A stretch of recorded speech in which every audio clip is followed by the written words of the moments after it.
Hello বন্ধুরা, আজ আমরা করব পঞ্চম শ্রেণীর গণিত 68 পাতার সমাধান। নিচের দশমিক সংখ্যাগুলোকে সাধারণ ভগ্নাংশে রূপান্তর করি এবং সম্ভব হলে ভগ্নাংশকে লঘিষ্ঠ আকারে প্রকাশ করি। দেখো 0.04 একে আমরা লঘিষ্ঠ আকারে প্রকাশ করব সাধারণ ভগ্নাংশে। দশমিক তুলে এক দেবো, এরপর দুইটা অঙ্ক আছে তাই আমরা দুইটা শূন্য। তারপরে দেখো উপরে থাকলে কত 4 আর নিচে আছে 100, তাহলে 4 একে 4, 4 25 100, তাহলে 25-এর 1, এটা হচ্ছে উত্তর। এবার 2 নম্বরটা বাতিয়ে নেব, তাহলে 0.35।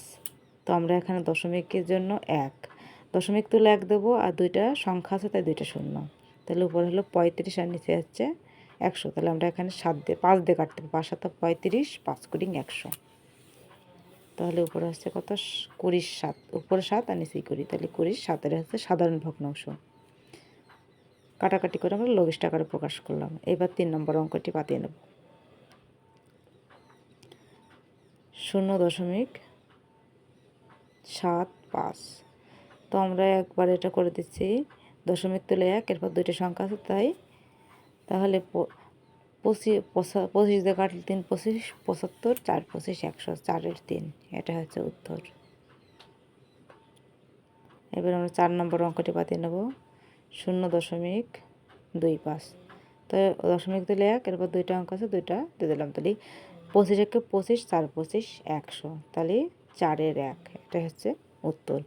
তো বন্ধুরা আমরা তো এখানে দেখো ফাঁকা ঘরের কিছু সংখ্যা বসানোর কথা বলা হয়েছে। নিচের ভগ্নাংশগুলোকে দশমিক ভগ্নাংশে প্রকাশ করি।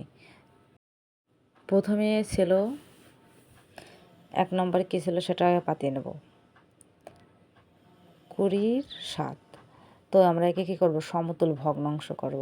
সমতুল ভগ্নাংশ করলে লবের সাথে এবং হরের সাথে একই সংখ্যা গুণ করতে হবে। তাহলে দেখো 7-এর সাথে আমরা 5 গুণ করছি এবং 20-এর সাথেও 5 গুণ করছি, তাতে খুব সহজে আমরা নিচেই 100 বানাতে পারি। তাহলে 5 কুড়ি হচ্ছে 100। তাহলে এইবার একটা সমান দেব, এই যে হচ্ছে 35, দুইটি নিচে আছে দুইটি শূন্য, তাহলে 0. এই দেখো 35-এ যদি এই যে 0.35, এখানে যদি দশমিক তুলে দিই তাহলে কিন্তু দশমিকের জন্য 1, এরপরে দুইটি অঙ্ক আছে তাই দুইটি শূন্য হবে। তো আমরা এইভাবে অঙ্কগুলো সমাধান করব। তাহলে উপরে আছে 11, নিচে আছে 25, তাহলে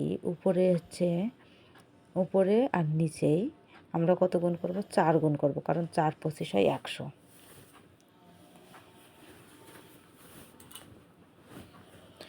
তাহলে এখানে দেখো 4 11 44 আর 4 25 100।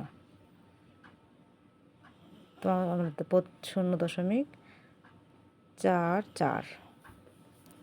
এবার 2 নম্বর অঙ্কটি পাতিয়ে নেব। 3 নম্বর অঙ্ক 37। আচ্ছা 37-এর 50। তো 50-এর জন্য 50-কে কত দিয়ে গুণ করলে 100 হবে, 2 দিয়ে, তাহলে উপরে নিচে আমরা উভয়কে 2 দ্বারা গুণ করব।